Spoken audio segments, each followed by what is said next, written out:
Bienvenue dans l'émission Parole du jour. Il est toujours un privilège, un plaisir immense, surtout, partage avec vous la parole de Dieu.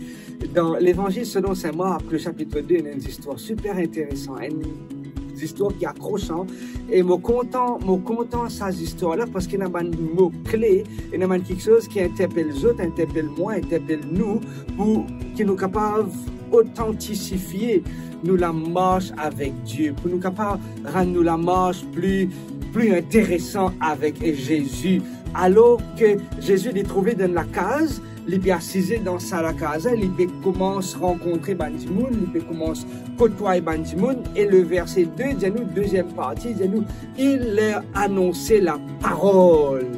Ah, je suis content ça, l'expression là. Jésus, les papes racontent des histoires, Bandimoun. Non, Jésus prêche la parole à Bandimoun. Et c'est quelque chose qui peut marquer actuellement. Bandimoun a une soif de la parole de Dieu. Bandimoun a envie à creuser avec la parole qui donne vie. Bandimoun a peut rôder partout.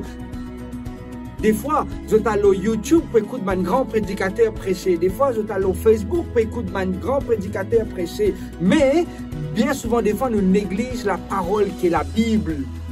Et ici, Jésus prêche la parole. Cette parole qui transforme, sa parole qui donne la vie, sa parole qui amène nous dans un meilleur chemin, sa parole qui donne moi ce désir pour ressembler davantage à Jésus. Jésus pas tu peux raconter une parole dans l'autre du monde, non.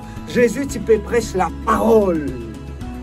Et ça fait moi rappelle quelque temps de cela quand il y a la destruction de la tour jumelle, alors que c'était le président George Walker Bush, c'était lui qui prend le leadership de l'Amérique et il rencontrait tout man grand, tout man influent après la destruction de la tour jumelle et il demande au sénateur, il demande à Barry Black qui est un chaplain, il dit Barry Black s'il te plaît prêche-nous la parole. Et ça jour-là Barry Black, il pas tient la Bible en main, il met les débouts et pendant à peu près 25 minutes, il prêche la parole. Et après qu'il prêche l'évangile, George Bush dit comme ça, merci, parce que c'était cette parole qui nous besoin.